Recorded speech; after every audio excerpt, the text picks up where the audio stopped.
The one thing we know from the preliminary report on the crash of Air India flight AI 171 is that we don't really know enough. Not enough to even come close to saying with certainty what may have happened in the last moments of the flight. Many reports and social media experts have been quick to jump to the possibility of pilot error in the tragic air crash. At no point does the report attribute anything to human error or mechanical failure for that matter. Information currently exists only in bits and pieces, and fragments of such information can't be stitched together to make a coherent theory just yet. We only have signals, and those signals need to be contextualized and deeply analyzed. Let's look at the facts that we know from the report. Do keep in mind that the report itself says that the information is subject to change. We know that the fuel control switches that power the two engines moved from the run position to the cutoff position within a gap of 1 second. They also moved back to the run position before the crash occurred. But how did they move? We don't know. Yes, experts say that these switches can't move accidentally, but in cases of catastrophic failures, unexpected and rare events do occur. Besides, the report doesn't talk of any human error at this point.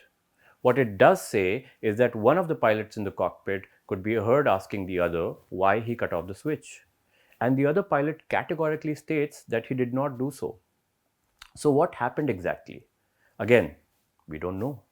In fact, Civil Aviation Minister K. Ram Mohan Naidu himself has said that we shouldn't jump to any conclusions just yet.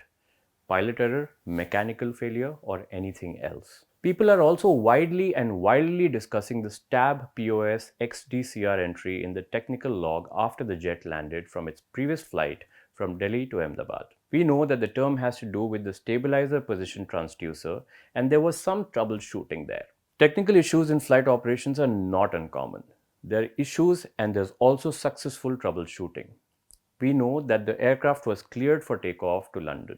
So, to speak of the significance of this event at this point would also be premature. The forward in the report too says that its use for any purpose beyond the focus of safety could lead to erroneous interpretations.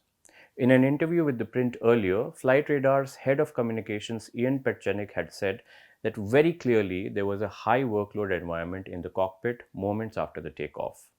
There are multiple scenarios and possibilities that could have played out in the flight for such a catastrophic outcome to happen. And it is no surprise that the first official clue to what may have caused the aircraft to crash so soon after takeoff reveals little in terms of cause.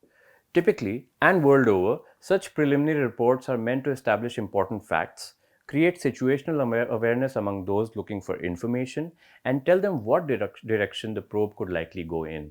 Conclusions and responsibility for the tragedy are usually revealed only in the final report that comes much later. We can all read and process information from the report. We can even go over scenarios in our heads. But to say anything with any certainty at this point may not be wise at all.